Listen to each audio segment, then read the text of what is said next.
오늘은 욥기서 42장을 봅니다. 1절에서 6절까지입니다.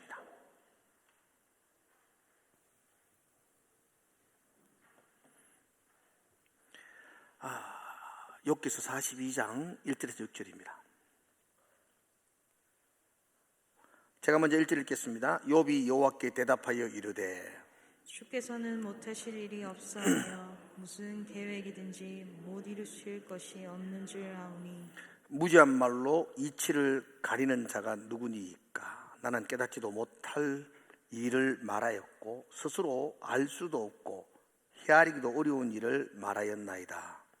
내가 말하겠사오니 주는 들으시고 내가 주께 묻겠사오니 주여 내게 알게 하옵소서. 내가 주께 대하여 귀로 듣기만 하였사오나 이제는 눈으로 주를 배움나이다. 그러므로 내가 스스로 거두어드리고 티끌과 제 가운데에서 회개하나이다.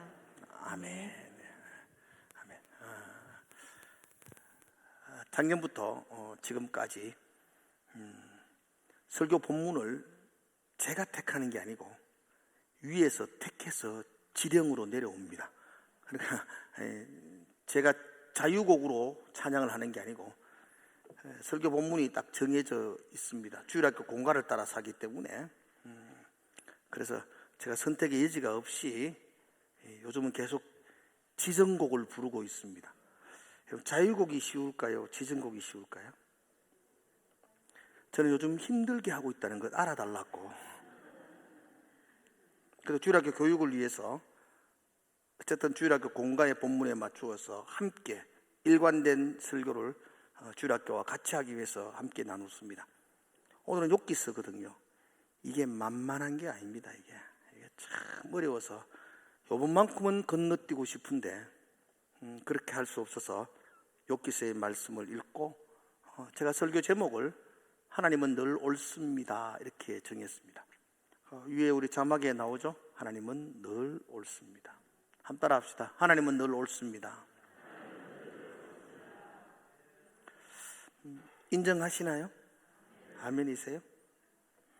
근데 이 문제가 만만한 문제가 아닙니다. 하나님은 늘 옳습니다. 이 고백 속에는 내가 그 일이 내 마음에 맞지 않아도 내가 그 일이 내가 잘 이해가 안 돼도 하나님은 옳습니다. 늘 옳습니다니까. 내가 이해되는 것만 옳은 게 아니고 이해 안 돼도 하나님 늘 옳습니다. 늘 옳다는 말은 맞습니다 이런 뜻이거든요. 예, 그거 하나님이 옳습니다. 예, 하나님이 맞습니다. 하나님이 바르게 하셨습니다.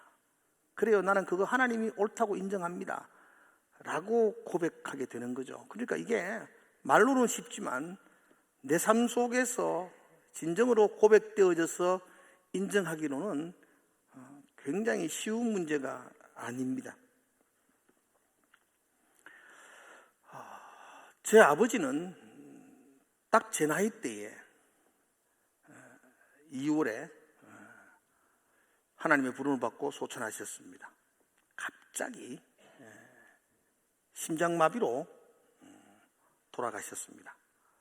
그때 제 아버지가 모든 우리 가정의 경제를 책임지고 있었고 저는 그때 갓 부목사가 돼가지고 경제적으로 굉장히 어려운 때였고 제 동생도 마찬가지였으니까 우리 집안의 모든 일들은 아버지가 기둥처럼 받치고 있다가 아버지가 돌아가셨다는 갑작스러운 소식은 굉장히 충격적이었고 또 이제 어떻게 하지?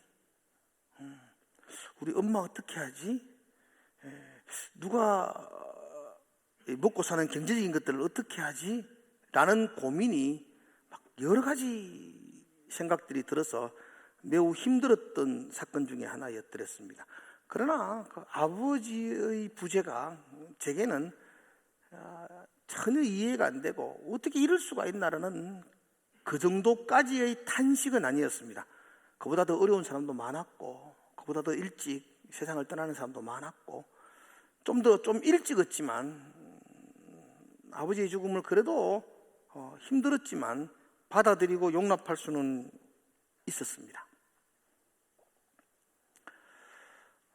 그러나 제게 6살 아래의 동생이 있습니다. 그 동생은 30대 중반에 하나님의 부름을 받았습니다. 지금부터 한 20년이 지났는데도 불구하고 여전히 그 일은 내게 용납이 잘 안 됩니다. 여전히 그 일은 하나님 왜 그렇게 하셨죠? 하나님 그렇게 하는 게 맞나요? 라는 대답 없는 질문들을 계속하게 하는, 여전히 내 신앙의 밑바닥에 찌꺼기와 같은 그런 아픔으로 남아 있습니다. 다른 사람들이 어떤 일을 당할 때 하나님 옳습니다. 하나님, 그게 하나님이 하신 일이니까 하나님은 늘 맞습니다. 나는 이야기를 할 수 있는데 내가 막상 내 동생을 먼저 보내고 나서 하나님은 늘 옳습니다, 이 말을 하기가 쉽지가 않습니다. 솔직히 쉽지가 않습니다. 나는 하나님이 왜 그렇게 일찍 동생을 데려갔는지에 대하여 이해가 잘 안 되고 지금도 정확한 해석을 잘 하지 못하고 있습니다.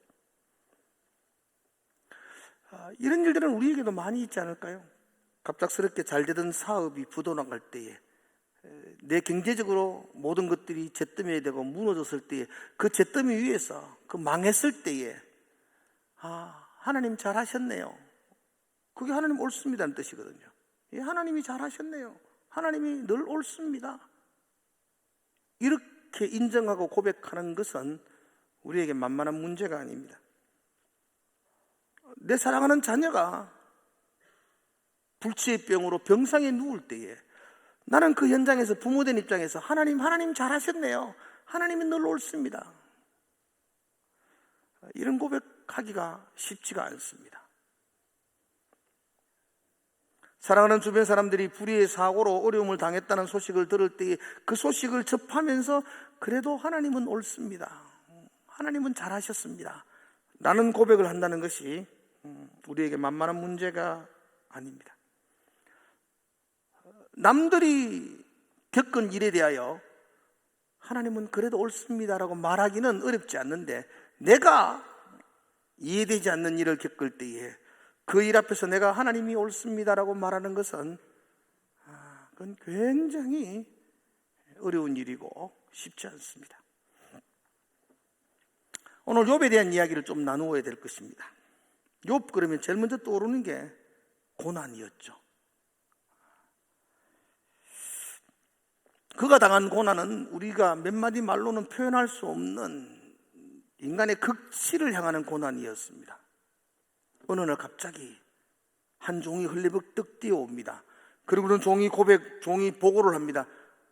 우리가 들에서 나귀와 소를 먹이고 있는데 스바 사람들이 갑자기 몰려와서 우리 양들을 지키는 종들을 다 죽여버리고 재산을 다 빼앗아 가버렸습니다. 그 말이 채 마치기도 전에 또 다른 한 종이 달려옵니다. 그리고는 주인님 큰일 났습니다. 하늘에서 불이 떨어져서 우리 농장에 있는 양과 소들이 다 불타버렸습니다. 그뿐 아니고 그 양과 소를 돌보던 종들도 다 불에 타서 죽었습니다. 하늘에서 불이 떨어져서 다 태워버렸습니다. 그 말이 다 마치기도 전에 또 다른 종이 흘리버떡 달려와서 주인님, 갈대아 사람들이 세 떼를 나누어서 우리를 공격했습니다. 우리 모든 농장의 짐승들을 다 빼앗아가 버렸습니다. 우리의 종들도 다 죽여버렸습니다. 욥은 인근에서 가장 부유한 부자였습니다. 요즘 말하면 사업에 성공한 기업가였습니다. 근데 하루아침에 동시다발적으로 모든 곳들이 무너집니다. 그리고 다 잃어버렸습니다. 그의 재산이 하루아침에 잿더미가 되어버렸습니다. 그러나 이런 욥의 고난은 그 뒤에 이어질 아픔에 비하면 아무것도 아니었습니다. 욥에게는 7명의 아들이 있었고 3명의 딸이 있었습니다. 그런데 흘리벌떡 종이 달려와서 비통한 소식을 전합니다. 주인님의 10명의 자녀들이 큰아들 집에서 식사를 나누고 잔치를 벌였는데 갑자기 광풍이 불어닥쳐서 주체할 수 없는 큰 바람이 집의 기둥을 쳐버림으로 말미암아 그 집이 그냥 무너졌습니다. 그리고 안타깝게도 10명의 자녀들이 다 무너진 집 아래 죽고 말았습니다 라고 말합니다. 10명의 자녀가 한 명도 아니고 그 10명의 자녀가 한시에 집이 무너져서 거기 깔려서 다 죽고 말았다는 소식이었습니다. 이게 말이 되는 이야기입니까? 이게 이해가 되는 이야기입니까? 어떻게 이런 일이 일어날 수가 있습니까? 욥의 고난은 거기서 끝나지 않았습니다. 그의 몸이 점점 병들기 시작합니다. 정수리에서부터 발끝까지 독한 종기가 그 몸을 괴롭히기 시작합니다. 여러분, 단순히 뽀록지 몇 개 났다는 게 아닙니다. 욥의, 나중에 알겠지만 욥의 친구들이 멀리서 욥을 찾아와서 봤는데 그 몸에 난 종기로 인해서 이그러진 그의 모습을 알아보지 못할 정도로, 건강할 때 욥의 모습을 찾을 수 없을 정도로 욥이 머리에서 정수리에서 발끝까지 난 그 종기는 욥의 모양, 형체 자체를 울그러뜨리는 그런 심각한 질병이었습니다. 너무너무 가려워서 그 질그릇 조각을 깼어. 요즘 말하면 우리는 길가에 있는 그 돌멩이 하나를 들고 욥이 자기 몸을 벅벅 긁으면서 그 잿더미 위에 앉아 있습니다. 얼마나 고통스러웠을까요? 재산을 잃어버려도 살 소망이 없다고 생명을 끊는 사람들이 우리 주변에 부지기수가 있지 않습니까? 근데 부모 입장에서 자식을 먼저 보내는 소식을 들을 때에 그때 무너지는 그 마음은 말로 표현할 수가 없을 것입니다. 욥의 그러한 모습을 보면서 욥의 아내는 욥에게 다가와서 2장 9절에 보면 하나님을 저주하고 죽어버리라, 그렇게 악담을 합니다. 욥의 아내가 아주 독하고 못됐고 그냥 너무 나쁜 여자처럼 보여지죠. 근데 여러분, 그렇지 않습니다. 여러분, 욥의 아내 입장을 생각해 보십시오. 그 많은 재산들이 하루아침에 다 날아가 버렸고요. 사랑하는 10명의 자녀를 먼저 보냈습니다. 엄마가 지정신이겠습니까? 그런데 남편은 주신 자도 여호와시요 취하신 자도 여호와시요. 이게 말이 되는 이야기입니까? 그러니까 욥의 아내가 하는 말이죠. 그런 하나님이라면 욕하고 죽어보자. 우리가 살 소망이 뭐 있느냐? 우리가 살아서 말하냐? 그런 하나님 욕해버리고 그냥 나가 죽자. 이게 당연한 엄마의 부르짖음 아니겠어요? 나가서 죽자. 그 절규하는 그 엄마의 소리가 욥에게는 또 다른 비수가 되어서 그를 아프게 만듭니다. 욥의 고통은 거기서 끝나지 않습니다. 친한 친구들, 정말 사랑하는 친구들이 멀리서 욥을 찾아옵니다. 대만에서, 수아에서, 남아에서 정말로 사랑하는 친구들이었습니다. 그들이 찾아와서 욥의 그 일그러진 모습을 바라보면서 할 말을 잃어버리고 7일 동안 같이 울어주고 있습니다. 여러분 친구 중에 여러분들이 고통당할 때 옆에 앉아가 7일 동안 울어줄 수 있는 친구들이 과연 얼마나 될까요? 이 친구들은 정말로 욥을 사랑하는 친구들이었습니다. 원근을 마다하지 아니하고 욥의 아픈 소식을 듣고 달려와서 할 말을 잃어버리고 그곳에서 욥과 함께 7일을 울어주고 있습니다. 그러고 나서 그 친구들이 뭔가를 이야기를 해야 되는데 할 말이 없잖아요. 그래서 친구들이 고작 한다는 이야기가 이런 이야기였습니다. 욥아, 잘 생각해봐라. 네가 하나님께 무슨 큰 죄를 지었기 때문에 이런 고통을 당하는 건 아니겠는가? 지금이라도 겸손하게 너의 죄를 회개하고 하나님께 돌아오면 하나님이 다시 회복시켜 주실 거다 라고 이야기합니다. 맞는 말이죠. 이 고통을 통해서 내 자신을 돌아보고 겸손히 회개하고 하나님께 다시 돌아오면 좋겠다라는 친구의 그 간곡한 그 권면의 말입니다. 친구들은 또 이렇게 말합니다. 하나님이 죄 없는 사람을 어떻게 벌을 주겠느냐? 잘 생각해봐라. 네가 잘 생각은 안 나지만 그래도 하나님께 이 벌을 받을 만한 죄가 너에게 있을 거다. 지금이라도 회개하면 좋겠다 라고 친구들이 권면합니다. 그런데 문제는 욥이 아무리 생각해봐도 이러한 아픔과 고통을 당하고 있는 자기 자신의 죄가 생각나지 않는 것이죠. 나는 없다. 나는 이렇게 형벌을 받을 만한 죄가 없다 라고 친구들에게 이야기하지만 친구들은 그를 향하여 더 다구칩니다. 하나님 앞에서 죄 없다고 말하는 게 교만 아이가? 맞는 말이잖아요. 우리 인생 가운데 하나님 앞에서 죄 없다고 말할 사람이 누가 있나요? 하나님 앞에서 죄 없다고 하는 것이 그게 교만이다. 넌 지금 교만하다. 너 지금이라도 겸손하게 죄를 회개하라고 그렇게 욥을 다구치면서 끊임없는 논쟁을 하게 됩니다. 그게 욥기서의 대부분의 내용입니다. 여러분, 욥에게 있어서 가장 힘든 것이 무엇일까요? 재산을 잃어버리는 것이었을까요? 자녀를 잃어버리는 것이었을까요? 육체의 질병이 그에게 가장 힘들었을까요? 아내의 비난, 친구들의 책망과 권면. 여러분, 욥에게 있어서 가장 힘든 게 무엇이었을까요? 욥에게 있어서 가장 힘든 것은 하나님입니다. 하나님.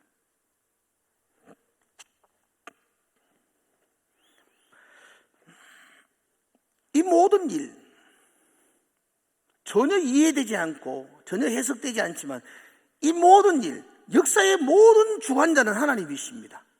이건 우연히 일어난 일이 아닙니다. 하나님이 하신 일입니다. 그런데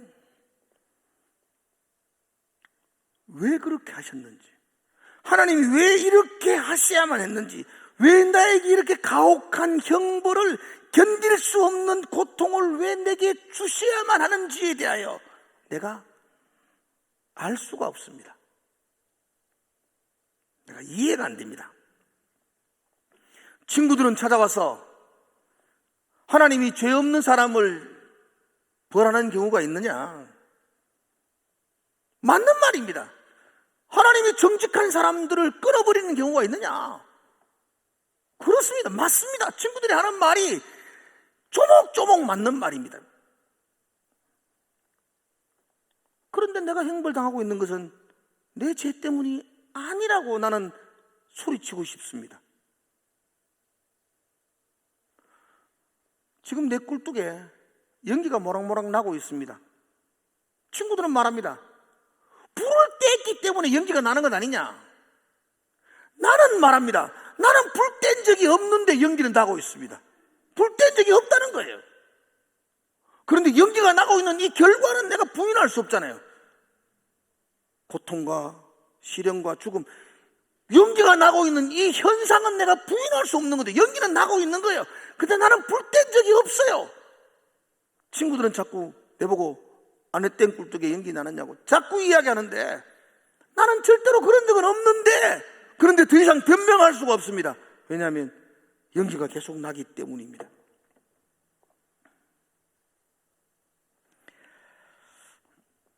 여러분, 욥이 왜 지금 고난을 받고 있습니까? 욥이 당하는 고난은 보편적이지 않습니다. 욥이 당하는 고난은 그 시작부터 일반적인 경우와 근본적으로 차이가 있습니다. 하나님이 욥에 대하여 보증을 쓰셨습니다. 하나님이 하셨습니다. 다른 사람이 했다 그러면 거짓말이라 할 수 있는데 하나님이 욥에 대해서 이렇게 이야기하십니다. 1장 8절에 보면 여호와께서 사탄에게 이르시되, 하나님이 사탄에게 말씀하십니다. 네가 내 종 욥을 주의하여 보았느냐? 그와 같이 온전하고 정직하여 하나님을 경외하며 악에서 떠난 자는 세상에 없느니라. 하나님이 하신 말씀입니다.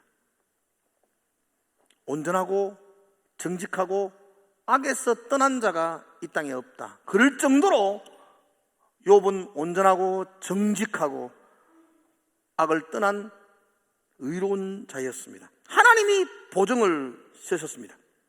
그러니까 지금 욥이 당하는 역경과 고난, 고통, 아픔, 절망은 그의 죄로 인함은 아니라고 말합니다. 그럼 무엇 때문이냐고요? 욥의 입장에서는 그런 죄로 인함이 아닌데 나는 왜 이렇게 고통을 당해야 하느냐는 것입니다. 이게 욥은 이해가 안 되는 것입니다. 예, 내가 죄를 지었습니다. 그래서 고통을 당합니다. 그러면 나는 이해할 수 있습니다. 그런데 욥은 그렇지 않다는 겁니다. 하나님이 그렇지 않다고 이야기합니다. 그런데 왜 나는 지금 이렇게 고통을 당해야만 합니다? 왜 견딜 수 없는, 이 말로 표현할 수 없는 이 절망적인 상황 속에 내가 놓여 있어야만 합니까? 하나님, 이거 어떻게 해석할 수 있습니까?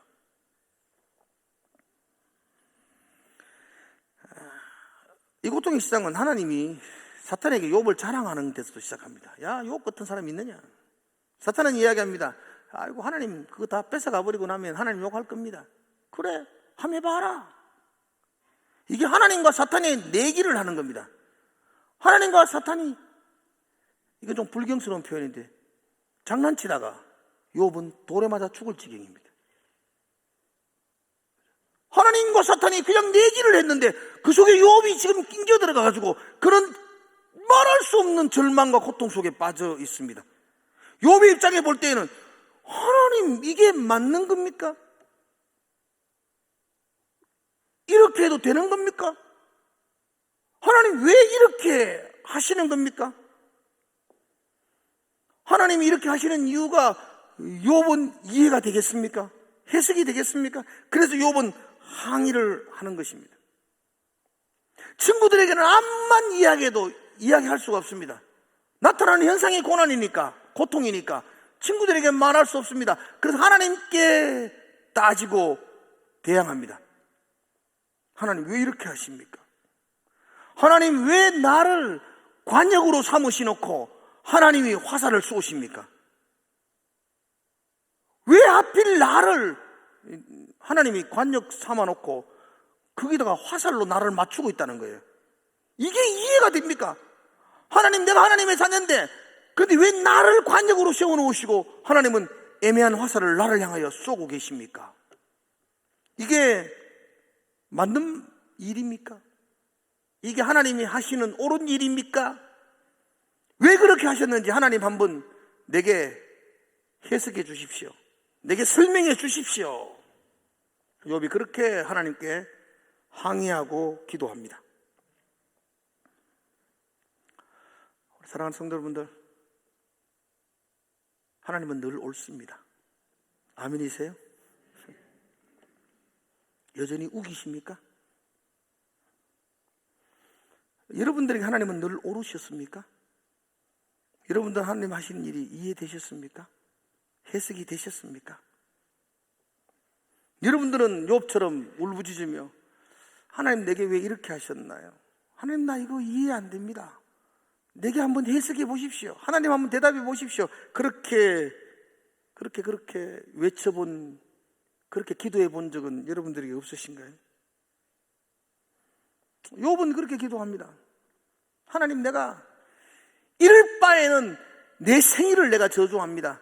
태어나지 말았으면 더 좋았을 것 같습니다. 왜 나를 태어나게 해서 하나님, 내가 이렇게 고통 속에 놓이게 하셨습니까?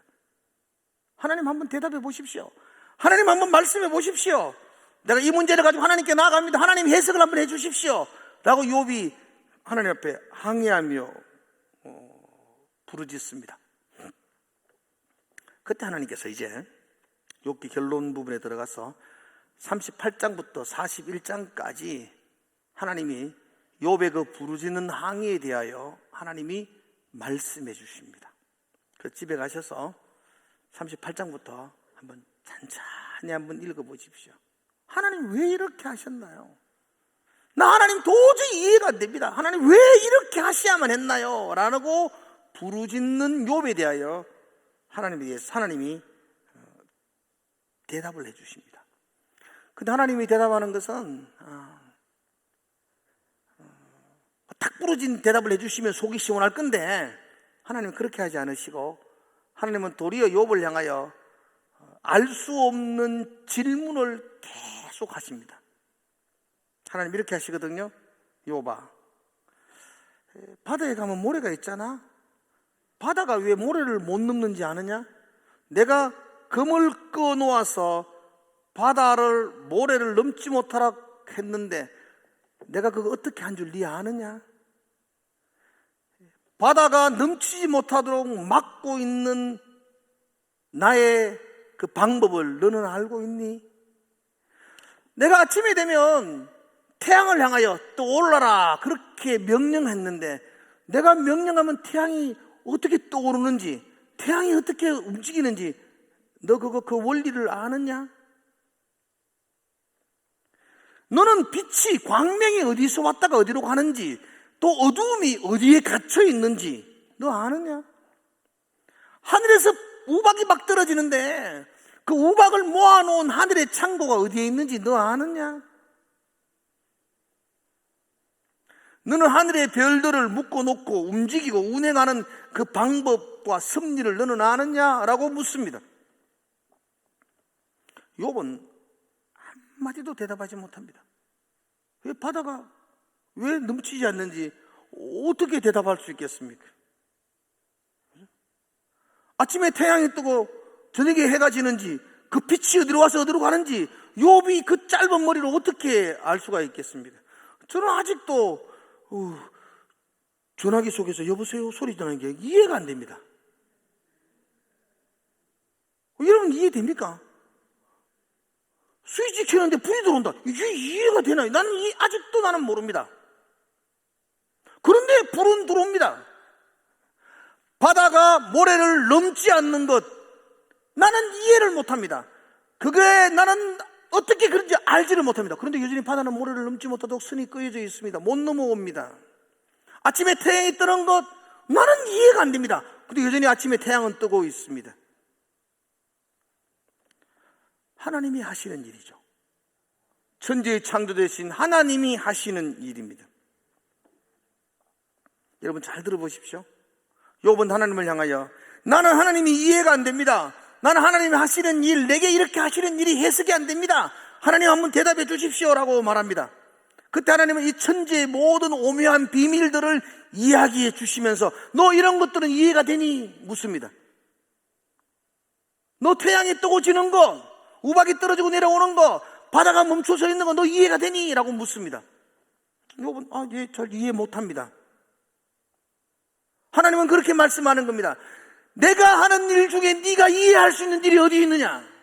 아무것도 나는 이해가 안 됩니다. 그래, 내가 하는 일 중에 네가 이해되는 일이 하나도 없는데 네 상황만 이해 안 된다고 네가 나를 항의하느냐? 네 상황이 이해 안 된다고 나를 옳지 않는 사람이라고, 내가 잘못한 거라고, 내가 실수한 거라고 네가 그렇게 항의할 수 있느냐? 너는 내가 하는 일이 아무것도 이해 못하면서 내가 잘못됐다고, 내가 옳지 않다고 네가 말할 수 있느냐? 지금 그렇게 이야기하고 있습니다. 여러분, 우리가 하나님이 하시는 일들을 우리는 이해할 수 없습니다. 처녀가 아들을 낳았습니다. 이게 어떻게 이해가 되겠습니까? 만왕의 왕이신 그 하나님께서 파렴치한 나를 구원하시기 위해서 자기 아들을 십자가에 내어놓으셨다는 게 그게 어떻게 해석이 됩니까? 그게 이해가 됩니까? 그게 너는 내가 하는 일을 하나도 이해 못하는데 네가 당한 것 때문에 이해 안 된다고 나를 향하여 항의하고 내가 틀렸다고 그렇게 소리치는 것, 그게 맞느냐라고 욥을 향하여 이야기합니다. 예, 우리가 당한 상황들을 이해하지 못합니다. 우리가 당한 이 어려움들을 해석하지 못할 때가 참 많습니다. 그러나 여러분, 저와 여러분들이 분명하게 깨달아야 될 것, 분명한 변치 않는 진리가 하나 있습니다. 그건 하나님은 여전히 나를 사랑하십니다. 자기 아들을 십자가에 내어놓으시기까지 하나님은 여전히 나를 사랑하십니다. 내가 아는 하나님은 요만큼밖에 안 됩니다. 그러나 하나님은 이만큼 크신 분이십니다. 우리는 요만큼 많은 하나님에 대하여 이해가 안 된다고 끊임없이 항의하고 끊임없이 우리는 불신하고 나아갑니다. 이만큼 크신 하나님에 대하여 요만큼 많은 내가 다 이해한다는 것 자체가 그게 교만입니다. 우리는 하나님이 하시는 일을 다 이해 못하는 것, 그게 당연한 이야기입니다. 38장에서부터 끊임없이 욥을 향하여 질문하시면서 하나님이 욥을 끌고 가시는 종점은 나는 네가 생각하는 것보다 더 깊고 더 넓고 더 광대하신 하나님이라는 것을 네가 좀 알았으면 좋겠어 라고 말씀하고 있습니다. 끊임없이 하나님은 자신의 상황에 대해서 이해되지 않아서 그것 때문에 원망하며 하나님을 향하여 대답해 주십시오라고 항의하고 있는 그 욥을 향하여 하나님은 자신의 광대하심, 크고 넓으심을 그에게 보여주시면서 나는 네가 생각하는 것보다 더 크고 더 깊고 더 오묘한 계획이 있는 거야. 지금은 네가 이해되지 않지만 그 계획이 점점 알아갈 건데 그거 알고 나면 너는 나에게 감사할 거야. 나 여전히 너 사랑해. 나 너 포기하지 않았어. 너를 버리지 않았어 라고 말합니다. 욥이 38장부터 41장까지 그 하나님의 끊임없는 질문을 통해서 그가 온 우주에 충만하신 온 우주 만물을 지금도 운행하신 하나님을 그가 깨닫기 시작합니다. 그리고 그가 고백합니다. 여러분 5절에 한번 볼까요? 욥의 놀라운 고백이죠. 5절 같이 한번 보겠습니다. 시작. 내가 주께 대하여 귀로 듣기만 하였사오나 이제는 눈으로 주를 배움나이다. 예, 그전까지 나는 주님을 귀로만 들었습니다. 요만큼만 알았습니다. 그래서 이해가 안 됐습니다. 해석도 안 됐습니다. 하나님이 하신 일이 용납도 안 되었습니다. 그런데 이제 내가 주님을 보았습니다. 이만큼 넓으시고 광대하시고 깊으신 그 주님을 내가 깨달았습니다. 그 말을 내가 전에는 귀로만 들었으나 이제는 눈으로 내가 주님을 봅니다 라는 고백에 담겨져 있습니다. 욥이 더 깊게 더 광활하신 하나님을 깨닫게 된 하나님이 어떤 분이신가요? 온 우주 만물을 창조하신 하나님, 지금도 여전히 선하신 목적으로 그 만물을 운행하시고 인도하시는 하나님, 그리고 여전히 실수하지 않으시는 하나님, 내게 일어난 모든 일들이 내가 이해가 되지 않고 용납이 되지 않아도 그것은 하나님의 실수가 아니라 여전히 하나님은 나를 사랑하시고 그래서 하나님은 늘 옳습니다. 하나님이 맞습니다. 나는 이해가 안 돼서 하나님 틀렸습니다 라고 말하고 싶지만 그 크신 하나님을 보고 나니까 아니요, 내가 틀린 거고 하나님이 맞습니다. 하나님은 옳습니다. 욥은 그렇게 고백하는 것입니다. 여러분, 하나님은 우리를 형통의 방법으로 축복하여 주시는 분이심을 믿습니다. 근데 하나님은 우리를 불통의 방법으로도 축복하십니다.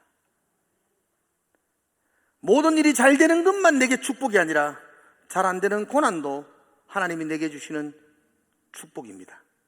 믿으세요? 그럴 때 우리는 하나님은 늘 옳습니다 라고 고백할 수가 있습니다. 형통, 번영, 축복, 이것은 나를 사랑하는 하나님의 정표입니다. 그러나 고난, 아픔, 역경, 이해되지 않는 사건, 그건 역시 나를 사랑하시는 하나님의 표시인 줄로 믿습니다.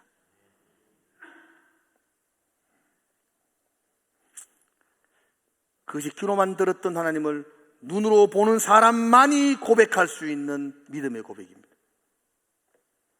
우리는 형통과 번영만 하나님이 날 사랑하시는 정표라고만 생각합니다.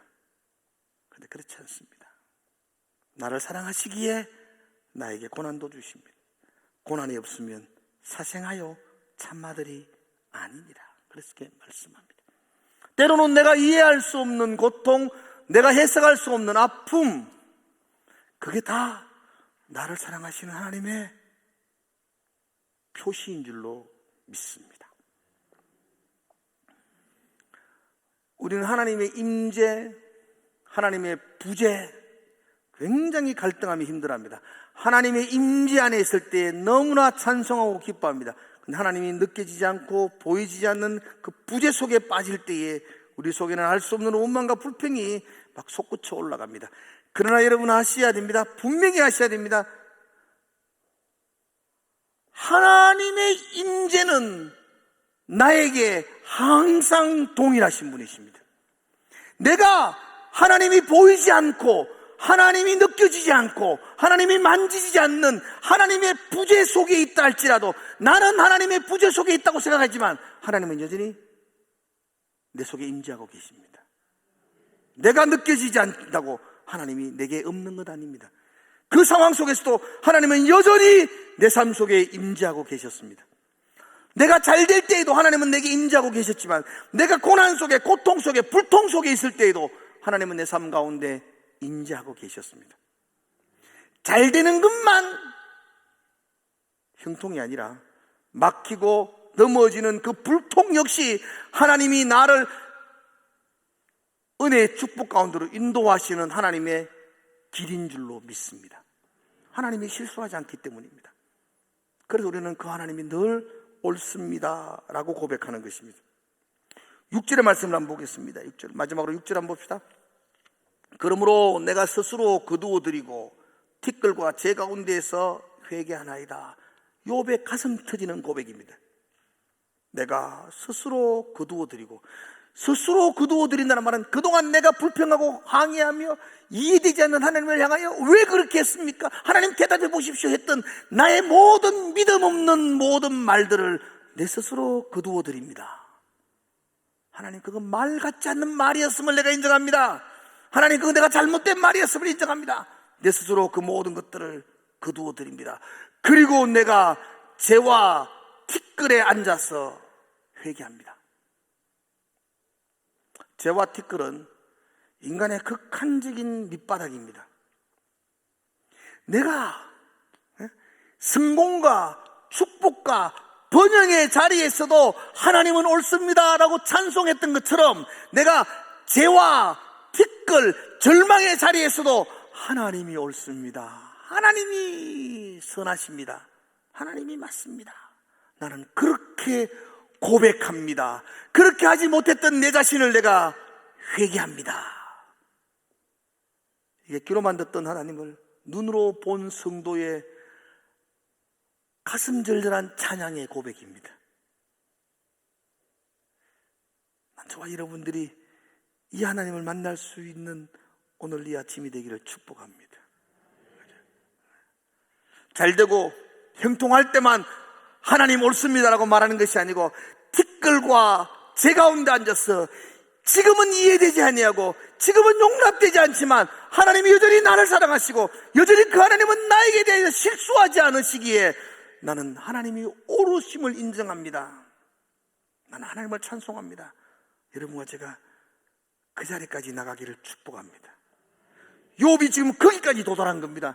하나님은 욥을 여기에 도달하도록 하기 위해서 그에게 고난도 주셨습니다. 그가 고난이 아니었으면 어떻게 이만큼 되신 하나님을 깨달을 수 있겠습니까? 그는 그 고난을 통해서 크신 광대하신 하나님을 깨닫게 되고 티끌과 제 가운데서도 하나님은 늘 옳습니다 고백하며 그분 앞에 찬양하게 되었습니다. 여러분, 하나님은 옳습니다. 그죠? 내가 이해가 안 돼도 하나님은 옳습니다.